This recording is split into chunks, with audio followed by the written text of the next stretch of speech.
Hi കൂട്ടുകാരെ, എല്ലാവർക്കും SR ക്രിയേഷനിലേക്ക് സ്വാഗതം.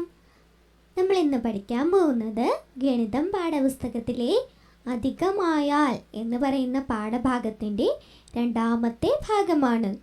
കൂട്ടുകാർക്ക് ഇതാരാണെന്ന് മനസ്സിലായോ? അറിയാമല്ലേ ആരാണെന്ന്? ആരാ? കതിരണി രാജ്യത്തെ പെരുവയറൻ രാജാവ്. എന്താ ഈ രാജാവിൻ്റെ പ്രത്യേകത? എപ്പോഴും ആഹാരം കഴിച്ചുകൊണ്ടിരിക്കണം അല്ലേ? അതാണ് ഈ പെരുവയറിൻ്റെ കാരണം. അപ്പോൾ നമ്മൾ കേശൻ രാജാവ് കഴിച്ച പഴത്തിൻ്റെയും മാമ്പഴത്തിൻ്റെയൊക്കെ കണക്ക് കഴിഞ്ഞ ഭാഗത്തിൽ പഠിച്ചു. ഓർമ്മയുണ്ടോ? ഓർമ്മയുണ്ടല്ലേ? അപ്പോൾ നമ്മൾ ഇന്നിനി പഠിക്കാൻ പോകുന്നത് എന്താണെന്നറിയാമോ? കൂട്ടാനും കുറയ്ക്കാനും ഒക്കെ ആയിട്ട് കുറച്ചധികം കണക്കുകളാണ് കേട്ടോ. അധികമായാൽ നമുക്ക് എളുപ്പത്തിൽ കൂട്ടാനും കുറയ്ക്കാനും പഠിക്കാം. വളരെ രസകരമായിട്ട് പഠിക്കാം. ഒരു നല്ല കഥയിലൂടെ പഠിക്കാം. അതിനു മുൻപ് ആരെങ്കിലും ആദ്യമായിട്ടാണ് ഈ ചാനൽ കാണുന്നതെങ്കിൽ സബ്സ്ക്രൈബ് ചെയ്യാൻ മറക്കല്ലേ. തൊട്ടടുത്ത് കാണുന്ന ബെൽ ബട്ടൺ കൂടെ ക്ലിക്ക് ചെയ്യുമ്പോൾ ഞങ്ങൾ അടുത്തിടുന്ന പുതിയ പുതിയ വീഡിയോസ് കൂട്ടുകാരുടെ ഫോണിൽ നോട്ടിഫിക്കേഷനായിട്ട് വരും. അപ്പോഴേ എല്ലാ പാഠങ്ങളും മിസ് ചെയ്യാതെ പഠിക്കാനായിട്ട് കഴിയുള്ളൂ. അപ്പം നമുക്ക് നേരെ പാഠത്തിലേക്ക് കിടക്കാം. കൂട്ടുകാരെ, ടീച്ചർ ഒരു നെക്ലേസ് വാങ്ങി. നെക്ലേസിലേ നല്ല മനോഹരമായ മുത്തുകൾ ഉണ്ടായിരുന്നു. ഇതാണ് ആ നെക്ലേസ്. ഇഷ്ടമായോ? ഈ നെക്ലേസിൽ കുറേ നമ്പേഴ്സ് എഴുതിയിട്ടുണ്ട്, സംഖ്യകൾ. ടീച്ചറിന് ആദ്യം ഒന്നും മനസ്സിലായില്ല. അയ്യോ, എന്താ ഇത്? അപ്പോൾ നോക്കിയപ്പോഴല്ലേ ഈ സംഖ്യകൾ വച്ച് നമുക്കൊരു ഗെയിം കളിക്കാം. എങ്ങനെയാണ് ഗെയിം? കൂട്ടുകാർക്ക് കളിക്കാൻ ഇഷ്ടമല്ലേ? നോക്കിക്കോളൂ കൂട്ടുകാരെ, ഇതുപോലെ ഓരോ മുത്തുകൾ കൂട്ടുകാരുടെ ബുക്കിൽ വരച്ചു നോക്കൂ. നല്ല ഭംഗിയുണ്ടല്ലേ? ഈ മുത്തുകൾ വെച്ച് നമുക്ക് ഗെയിം കളിക്കാമെന്ന് പറഞ്ഞില്ലേ? ഗെയിം കളിക്കാം. എങ്ങനെയാണ് ഗെയിം എന്ന് പറഞ്ഞു തരട്ടെ. ആദ്യം കാണുന്ന 3 മുത്തുകൾ കണ്ടോ? ഒരു വരിയിലാണ് അവ ഇരിക്കുന്നത്, ശരിയല്ലേ? രണ്ടാമത്തെ മുത്തുകളോ? രണ്ടാമത്തെ വരിയിലാണ് ഇരിക്കുന്നത് അല്ലേ? മൂന്നാമത് ഒരു മുത്ത് മാത്രമേ ഉള്ളൂ, അതും നല്ല അലങ്കാര രീതിയിലാണ് ഇരിക്കുന്നത്. ആദ്യത്തെ ഈ 2 മുത്തുകൾ കണ്ടോ? ഈ 2 മുത്തുകളിൽ ഓരോ സംഖ്യ എഴുതിയിട്ടുണ്ട്. നമുക്ക് കൂട്ടാൻ അറിയാമല്ലോ അല്ലേ കൂട്ടുകാരെ? നമ്മൾ കഴിഞ്ഞ ഭാഗത്തിൽ നന്നായിട്ട് പഠിച്ചില്ലേ? പഠിച്ചു. അപ്പം നോക്കൂ, ആദ്യത്തെ മുത്തിൽ 2 എന്ന സംഖ്യയാണ് എഴുതിയിരിക്കുന്നത്, കണ്ടോ? രണ്ടാമത്തേലോ 3. കൂട്ടി നോക്കൂ, ഇത് 2ഉം കൂടെ കൂട്ടൂ. എന്നിട്ട് മനോഹരമായ ചെയിനൊക്കെ വരച്ചിട്ട് നമുക്കിവിടെ ഉത്തരം എഴുതാം. 2ഉം 3ഉം കൂട്ടിയാൽ എത്രയാണ്? 5 എഴുതാം. ഈ മുത്തിലും സംഖ്യയായി. ഇനി നമുക്ക് ഈ മുത്തിലെ സംഖ്യ എഴുതണ്ടേ? എങ്ങനെ എഴുതും? 3 എന്ന സംഖ്യയും 4 എന്ന സംഖ്യയും കൂടെ നമ്മൾ എന്ത് ചെയ്യും? കൂട്ടും. അപ്പോൾ കുഞ്ഞിക്കൈ മടക്കിയോ?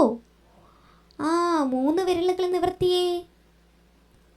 ഇനി ഒരു 4 വിരൽ കൂടെ നിവർത്തൂ. എത്രയാണ് കൂട്ടുകാരെ? മുത്തിൽ എഴുതാമോ? 7 എഴുതിയില്ലേ? എഴുതി. ഇനി അടുത്ത് ഇവിടെ ഇരിക്കുന്ന ഈ 2 മുത്തുകൾ കണ്ടോ? നേരെ ഇരിക്കുന്നു, കണ്ടോ? നല്ല ഭംഗിയുണ്ടല്ലേ കൂട്ടുകാരെ നെക്ലേസ് കാണാൻ? ഈ 5 എന്ന സംഖ്യയും 7 എന്ന സംഖ്യയും കൂടെ കൂട്ടണം. എങ്ങനെയാ കൂട്ടേണ്ടേ? കുഞ്ഞിക്കൈയൊക്കെ മടക്കിയേ. 5 മനസ്സിൽ വെക്കൂ. 7 വിരൽ കയ്യിൽ നിവർത്തിയോ? 6 എന്ന് മുതൽ എണ്ണി നോക്കൂ. 6, 7, 8, 9, 10, 11, 12. എത്രയാണ് ഉത്തരം? 12 ഉത്തരം. നമ്മൾ നെക്ലേസിൽ എല്ലാ മുത്തുകൾക്കും നമ്പർ കൊടുത്തു അല്ലേ? ഭംഗിയുണ്ടോ നെക്ലേസ് കാണാൻ? ഇതുപോലൊരു നെക്ലേസ് ഇനി കൂട്ടുകാർ ചെയ്യണം. നമുക്ക് പാഠത്തിലേക്ക് കടക്കാം. കൂട്ടി എഴുതാം. മറ്റൊരു നെക്ലേസ് ഇവിടെ കിടപ്പുണ്ട്. എങ്ങനെയാണ് എഴുതേണ്ടതെന്ന് പറഞ്ഞു തന്നില്ലേ? നമുക്ക് എഴുതി നോക്കാം. ദേ ഇവിടെ 4ഉം 5ഉം കൂടെ കൂട്ടിയാൽ 9 എന്ന സംഖ്യ കിട്ടും. 5ഉം 6ഉം കൂടെ കൂട്ടിയാൽ 11 എന്ന സംഖ്യ കിട്ടും. ഇനി നമ്മൾ ഇവിടെയുള്ള മുത്തിൻ്റെ സംഖ്യ എങ്ങനെ കണ്ടുപിടിക്കും? 6ഉം 7ഉം എന്ന് പറയുന്ന സംഖ്യ എന്ത് ചെയ്യും? നമ്മൾ കൂട്ടിയിട്ട് താഴത്തെ മുത്തിൽ എഴുതും. എത്രയാണ് ഉത്തരം? 13 ഉത്തരം. കൂട്ടി നോക്കണേ. അടുത്ത് നോക്കൂ, ഈ മുത്തിലെ സംഖ്യ എങ്ങനെ കണ്ടുപിടിക്കും? 9ഉം 11ഉം കൂടെ കൂട്ടുമ്പോൾ നമുക്ക് ഈ മുത്തിലെ സംഖ്യ കിട്ടും. എത്രയാണ്? 20 സംഖ്യ. അടുത്ത് നോക്കൂ, 11ഉം 13ഉം കൂടെ കൂട്ടുമ്പോൾ നമുക്ക് ഈ മുത്തിലെ സംഖ്യ കിട്ടും. എത്രയാണ്? 23. ഇനി ഒന്നുകൂടെ മാത്രമേ ബാക്കിയുള്ളൂ കേട്ടോ. 20 എന്ന സംഖ്യയും 23 എന്ന സംഖ്യയും കൂടെ കൂട്ടുമ്പോൾ നമുക്ക് ദേ ഇവിടത്തെ ഈ മുത്തിലെ സംഖ്യ കിട്ടും. എത്രയാണ്? 43. എഴുതിയോ? എല്ലാവരും എഴുതിയില്ലേ? എഴുതിയല്ലേ? ഇതുപോലെ കൂട്ടുകാരെ നെക്ലേസ് വരച്ച് കണക്കുകൾ ചെയ്ത് പഠിക്കണം കേട്ടോ. അടുത്ത നോക്കാം. വരച്ച് ചേർക്കാം. വരയ്ക്കാൻ എല്ലാവർക്കും ഇഷ്ടമല്ലേ? വരയ്ക്കാൻ നമ്മൾ എന്താ കൂട്ടുകാരെ ഉപയോഗിക്കാറ്? സ്കെയിലാണല്ലേ. റൂളർ എടുത്തു വച്ചോ? കയ്യിലുണ്ടല്ലേ? പെൻസിലും സ്കെയിലും ഉപയോഗിച്ച് വേണം വരയ്ക്കാൻ. അപ്പം നമുക്ക് തെറ്റുമ്പോൾ മായ്ക്കാൻ കഴിയില്ലേ? അപ്പം നമുക്ക് നോക്കാം. ശരിയായ ഉത്തരത്തിലേക്ക് വേണം കൂട്ടുകാർ വരച്ച് ചേർക്കാൻ. എങ്ങനെയാണെന്ന് പറഞ്ഞു തരട്ടെ. ദേ ഇവിടെ ചുറ്റും കുറേ സംഖ്യകൾ കൂട്ടാനും കുറയ്ക്കാനുമായിട്ട് കൊടുത്തിട്ടുണ്ട്. കണ്ടോ? കണ്ടു. നടുവിൽ നോക്കൂ, 3 സംഖ്യകൾ ചതുരത്തിനകത്ത് കൊടുത്തിട്ടുണ്ട്. പുറത്ത് കാണുന്ന സംഖ്യകൾ കൂട്ടുകയും കുറയ്ക്കുകയും ചെയ്യണം. ചിഹ്നം നോക്കി ചെയ്യണം കേട്ടോ. എന്നിട്ട് അവിടെ കിട്ടുന്ന ആൻസറുമായിട്ട് നമ്മൾ വരച്ചെന്ത് ചെയ്യണം? ചേർക്കണം. നമുക്ക് നോക്കാം. നമുക്ക് ആദ്യം കൂട്ടി നോക്കാം. അതല്ലേ എളുപ്പം? അതെ. 16 എന്ന സംഖ്യയും 12 എന്ന സംഖ്യയും കൂടെ കൂട്ടണം. എത്രയാണ് ഉത്തരം കിട്ടുന്നത്? 28 എന്ന ഉത്തരം കിട്ടും. അടുത്ത് നോക്കൂ, 35ഉം 28ഉം കൂടെ കൂട്ടണം. 59 എന്ന സംഖ്യ കിട്ടും. എത്രയാണ്? 59. അടുത്ത് നോക്കൂ, 32ഉം 44ഉം കൂടെ കൂട്ടണം. അപ്പോൾ 76 എന്ന സംഖ്യ കിട്ടും. കൂട്ടി നോക്കിയോ? നോക്കിയല്ലേ? ഇനി ഇവിടെ നോക്കൂ.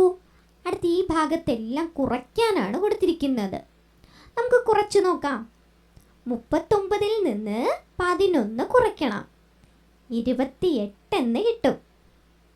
കൂട്ടുകാർക്കും കിട്ടിയോ? ശരി ഉത്തരമാണോ? ആണല്ലേ? ഇവിടെ നോക്കൂ, 79ൽ നിന്ന് 20 കുറയ്ക്കണം. അപ്പോൾ 59 എന്ന സംഖ്യ കിട്ടും. അടുത്ത് നോക്കൂ, 98 എന്ന സംഖ്യയിൽ നിന്ന് 22 എന്ന സംഖ്യ കുറയ്ക്കണം. അപ്പോഴോ 76 എന്ന സംഖ്യ കിട്ടും. ഇവിടെ നോക്കൂ, ഈ 2 സംഖ്യകൾ കുറയ്ക്കുകയും കൂട്ടുകയും ചെയ്തപ്പോൾ നമുക്ക് ഒരേ ഉത്തരമാണ് കിട്ടിയത്. ശരിയല്ലേ? 28 എന്ന ഉത്തരമാണ് നമുക്ക് കിട്ടിയത്. ആ 2 സംഖ്യകളും ഇവിടെ അകത്തുള്ള 28ലേക്ക് വരച്ചു ചേർക്കൂ. ദേ ഇതുപോലെ വരച്ചോ? അടുത്ത് നോക്കൂ, അടുത്തെങ്ങനെയാണ് ചെയ്യേണ്ടത്?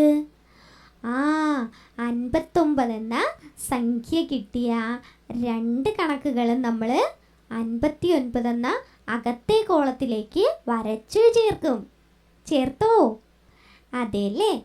അടുത്ത് നോക്കൂ, നമ്മൾ ഏറ്റവും അവസാനത്തെ 2 സംഖ്യകൾ തമ്മിൽ കൂട്ടുകയും കുറയ്ക്കുകയും ഒക്കെ ചെയ്തപ്പോൾ 76 എന്ന ഉത്തരമാണ് കിട്ടിയത്. ശരിയല്ലേ? അതെ.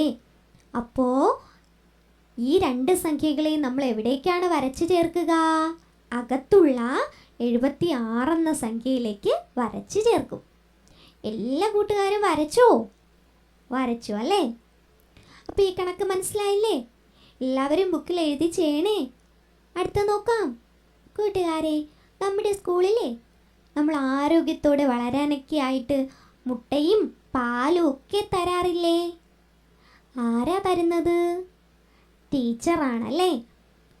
അപ്പോൾ നമ്മുടെ അശ്വിൻ്റെ സ്കൂളിലും കുട്ടികൾക്ക് മുട്ടയും പഴവും കൊടുക്കാറുണ്ട്. നമുക്ക് പാലാണ് കിട്ടാറുള്ളതല്ലേ, അവിടെ പഴമാണ് കൊടുക്കുന്നത് കേട്ടോ. അപ്പോൾ ടീച്ചർ അവർക്കെല്ലാം മുട്ടയും പഴവും ഒക്കെ കൊടുത്തു. അപ്പോൾ നമ്മുടെ അശ്വിനൊരു സംശയം, എൻ്റെ സ്കൂളിൽ എല്ലാവരും കൂടി എത്ര പഴം തിന്നും? അപ്പോൾ അശ്വിൻ്റെ സ്കൂളിൽ എത്ര കുട്ടികളാണ് ഉണ്ടായിരുന്നത്? നമുക്ക് നോക്കാമോ? 1-ാം ക്ലാസ്സിൽ 58 കുട്ടികളാണ് ഉണ്ടായിരുന്നത്.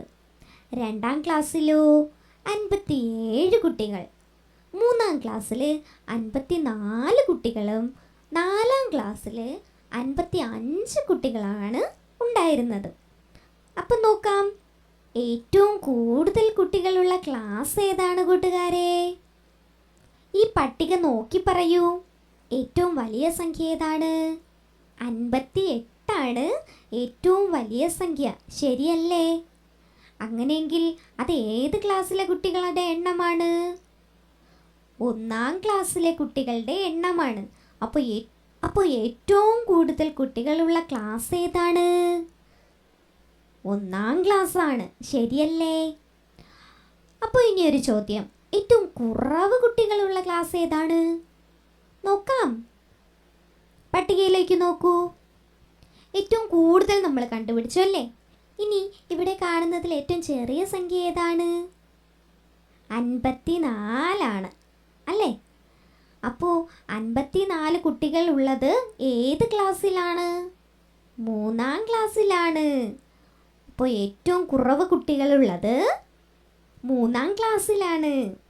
കൂട്ടുകാരെ, 1-ാം ക്ലാസ്സിൽ ടീച്ചർ 35 പേർക്ക് മുട്ട കൊടുത്തപ്പോൾ മുട്ട തീർന്നുപോയി. അപ്പം ബാക്കിയുള്ളവർക്ക് എല്ലാവർക്കും പഴം കൊടുക്കാമെന്ന് തീരുമാനിച്ചു. അങ്ങനെയെങ്കിൽ എത്ര പേരാണ് പഴം കഴിച്ചത്? എങ്ങനെ കണ്ടുപിടിക്കും? നമുക്ക് 1-ാം ക്ലാസ്സിൽ എത്ര കുട്ടികളുണ്ടെന്നറിയാമല്ലേ? എത്ര പേരാണ്? 58 പേരാണുള്ളത്. അതിൽ 35 പേര് മുട്ട കഴിച്ചെങ്കിൽ ബാക്കിയുള്ളവരാണ് പഴം കഴിച്ചത്, ശരിയല്ലേ? അതെ. അപ്പോൾ എങ്ങനെ കണ്ടുപിടിക്കും? ആകെ കുട്ടികളുടെ എണ്ണത്തിൽ നിന്നും മുട്ട കഴിച്ചവരുടെ എണ്ണത്തെ നമ്മൾ കുറയ്ക്കണം. ദേ ഇവിടെ കണ്ടോ, കുറച്ചു. എത്രയാണ് ഉത്തരം കിട്ടിയത്? 23 എന്ന ഉത്തരമാണ് കിട്ടിയത്. അപ്പോൾ എത്ര പേരാണ് പഴം കഴിച്ചത്? 23 പേരാണ് പഴം കഴിച്ചത്. ഇനി നോക്കൂ, 2-ാം ക്ലാസ്സിലും 3-ാം ക്ലാസ്സിലും 32 പേര് മുട്ട കഴിച്ചു. ബാക്കിയുള്ളവർ പഴം കഴിച്ചു.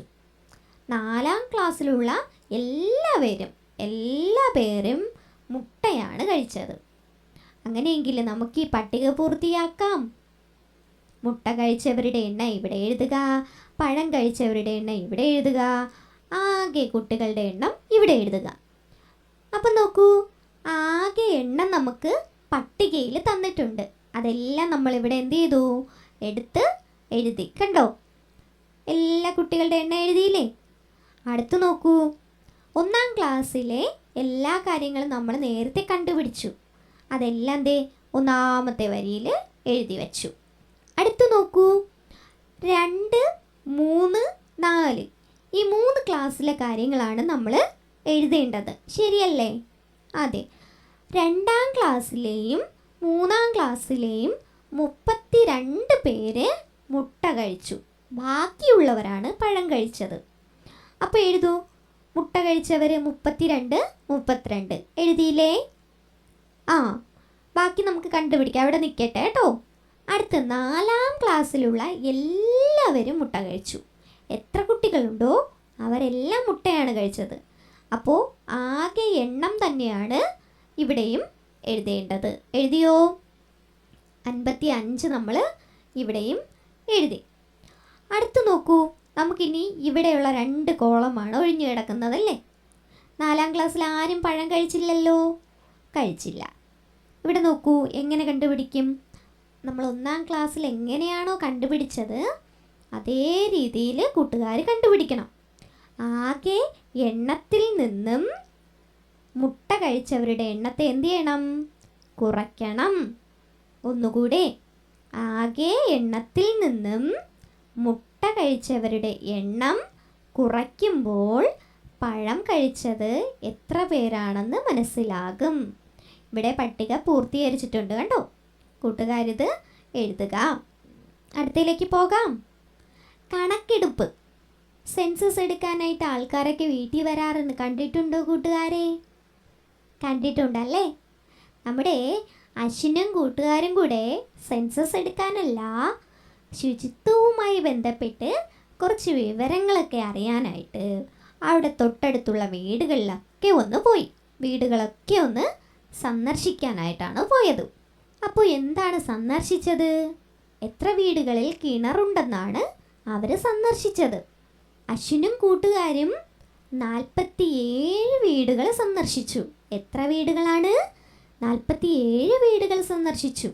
അതിൽ 32 വീടുകളിൽ കിണറുണ്ട്. അപ്പോൾ കിണറില്ലാത്ത വീടുകൾ എത്രയാണ്? എങ്ങനെ കണ്ടുപിടിക്കും? നമ്മൾ നേരത്തെ മുട്ടയുടെ കണക്കുകൾ ചെയ്തതുപോലെ തന്നെയാണ്. ആകെയിൽ നിന്ന് നമുക്ക് തന്നിട്ടുള്ളതിനെ കുറയ്ക്കുകയോ കൂട്ടുകയോ ചെയ്യുന്നതാണ് നമ്മൾ പഠിച്ചു വന്നത് അല്ലേ.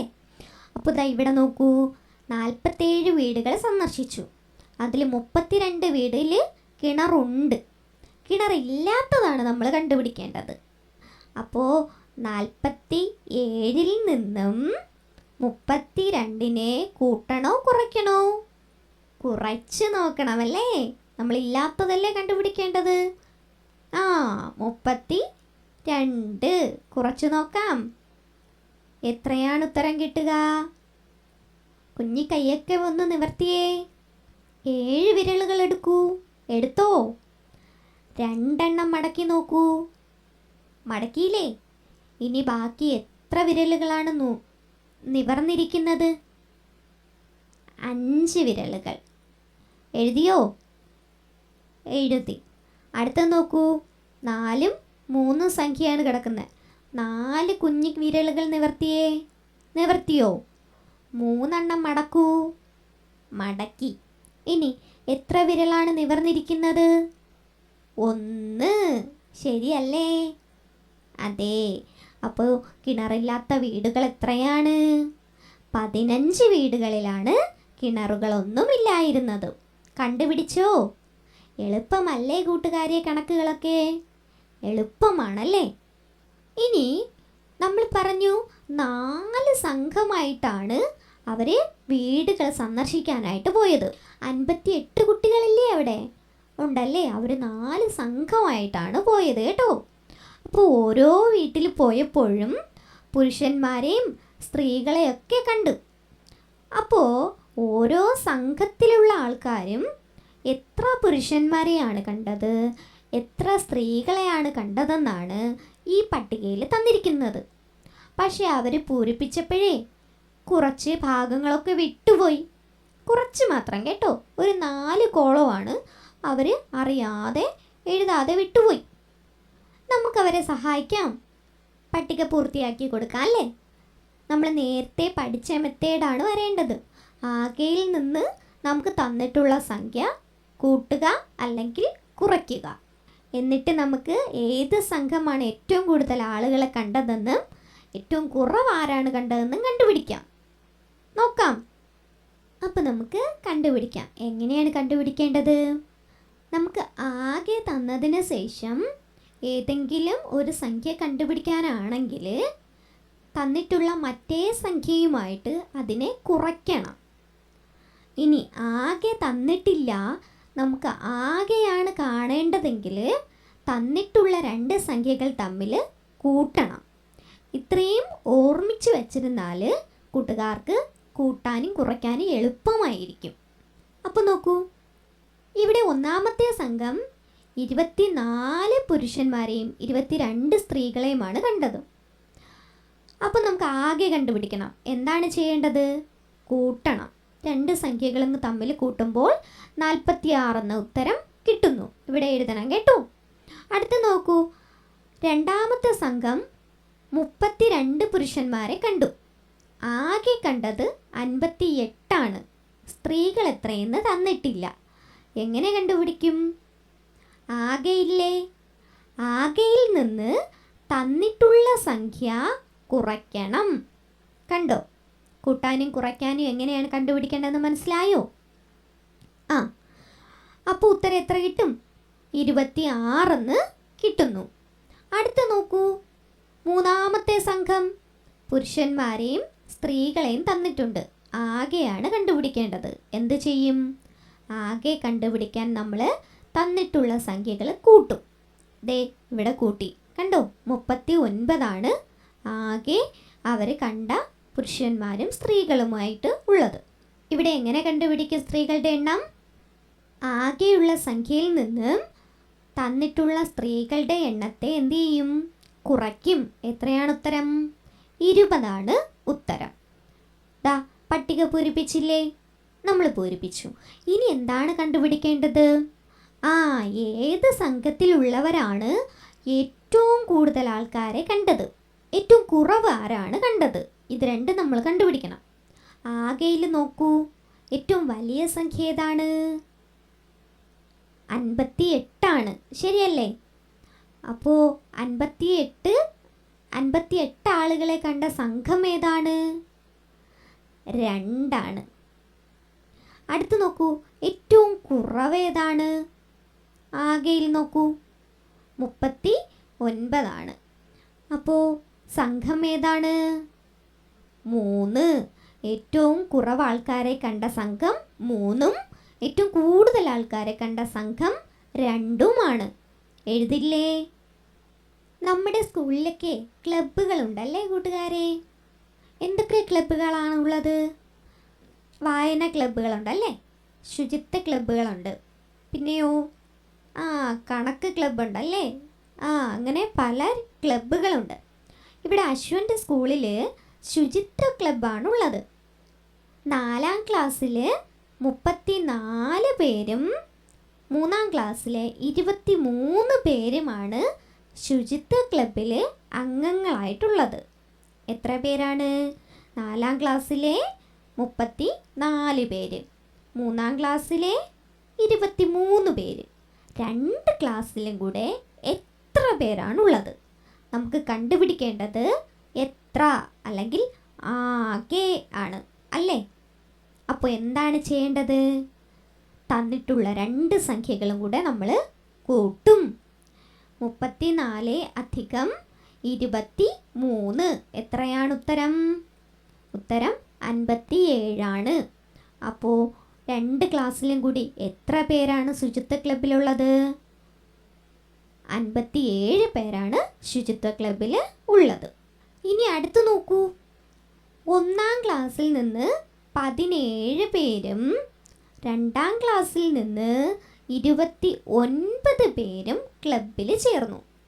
1ാം ക്ലാസ്സിൽ നിന്ന് ചേർന്നതിനേക്കാൾ എത്ര കുട്ടികളാണ് 2ാം ക്ലാസ്സിൽ നിന്ന് കൂടുതലായി ചേർന്നത്? അപ്പോൾ എത്രയാണ് കൂടുതലെന്ന് നമ്മൾ കണ്ടുപിടിക്കണം. എങ്ങനെ കണ്ടുപിടിക്കും? 2ാം ക്ലാസ്സിലെ ക്ലബിൽ ചേർന്ന കുട്ടികളുടെ എണ്ണത്തിൽ നിന്നും 1ാം ക്ലാസ്സിലെ ക്ലബിൽ ചേർന്ന കുട്ടികളുടെ എണ്ണത്തെ കുറയ്ക്കും. അപ്പോഴാണ് നമുക്ക് ഉത്തരം കിട്ടുന്നത്. ദേ കണ്ടോ, എത്രയാണ് ആൻസർ? 12. അപ്പോൾ 12 കുട്ടികളാണ് 1ാം ക്ലാസ്സിൽ നിന്ന് ചേർന്നതിനേക്കാൾ കൂടുതൽ 2ാം ക്ലാസ്സിൽ നിന്ന് ചേർന്നത്. ഇനി നോക്കൂ, ഇവർ ഈ ശുചിത്വ ക്ലബിലേക്ക് കുറേ ഉപകരണങ്ങൾ വാങ്ങാൻ പോയി. ശുചീകരണ ഉപകരണങ്ങളാണ് കേട്ടോ. അപ്പോൾ അശ്വിൻ ഉപകരണങ്ങളെല്ലാം വാങ്ങി. എത്ര രൂപയാണായത്? 73 രൂപയായി. എത്രയായി? 73 രൂപയായി. അശ്വിൻ കടയിൽ 8-10 രൂപ നോട്ടുകൾ ദേ അങ്കിളിന് കൊടുത്തു. കണ്ടോ, എത്ര രൂപയാണ് അങ്കിൾ തിരിച്ചു കൊടുക്കുക? നമുക്ക് നോക്കാം. അശ്വിൻ കൊടുത്തത് എത്ര രൂപയാണ്? 8, 10 രൂപ നോട്ടുകളാണ് അശ്വിൻ കൊടുത്തത്. അപ്പോൾ എത്ര രൂപയാണ്? 80 രൂപ. എത്ര രൂപയാണ് കൊടുത്തത്? 80 രൂപയാണ് അശ്വിൻ കടയിൽ അങ്കിളിന് കൊടുത്തത്. എത്ര രൂപയ്ക്കാണ് സാധനം വാങ്ങിയത്? 73 രൂപയ്ക്കാണല്ലേ. അപ്പോൾ 80-ൽ നിന്ന് 73 കുറയ്ക്കുമ്പോൾ എത്ര രൂപയാണ് അശ്വിന് ബാക്കി കിട്ടുന്നതെന്ന് നമുക്ക് മനസ്സിലാകും. കുറച്ച് നോക്കാം. ദേ 7 രൂപയാണ്. 1 രൂപയാണ് നമ്മുടെ അങ്കിള് അശ്വിന് തിരിച്ചു കൊടുത്തത്. 7 രൂപയാണ് ഉത്തരം. അപ്പോൾ എങ്ങനെയാണ് നമ്മൾ കണ്ടുപിടിച്ചത്? 80-ൽ നിന്ന് 73 കുറച്ചു. അപ്പോൾ നമ്മൾ ഒത്തിരി കണക്ക് പഠിച്ചില്ലേ കൂട്ടുകാരെ? ബോറടിക്കുന്നില്ലേ? നമുക്കിനി കുറച്ചുകൂടെ കണക്കുകളുണ്ട്. അത് നമുക്ക് അടുത്ത ഭാഗത്തിൽ പഠിക്കാം കേട്ടോ. അടുത്ത് നമ്മൾ കുറേ പാറ്റേണുകളും ഇതൊക്കെ പഠിക്കാനായിട്ട് പോവാണ്. അപ്പോൾ ഇത്രയും കണക്കുകൾ നന്നായിട്ട് പഠിച്ചിരിക്കുമ്പോൾ അടുത്തത് വളരെ ഈസി ആയിരിക്കും കേട്ടോ. അപ്പോൾ കൂട്ടുകാർക്ക് പാഠങ്ങളൊക്കെ ഇഷ്ടമാവുകയാണെങ്കിൽ ഒന്ന് ലൈക്ക് ചെയ്യുക, നിങ്ങളുടെ കൂട്ടുകാർക്കൊക്കെ ഷെയർ ചെയ്ത് കൊടുക്കുക. നിങ്ങൾക്ക് എന്തെങ്കിലും അഭിപ്രായങ്ങളുണ്ടെങ്കിൽ അത് കമൻറ്റ് ബോക്സിലൂടെ ഞങ്ങളെ അറിയിക്കുക. അപ്പോൾ അടുത്ത ഭാഗത്തിലൂടെ നമുക്ക് ഒരുമിച്ച് കാണാം കേട്ടോ. Thank you.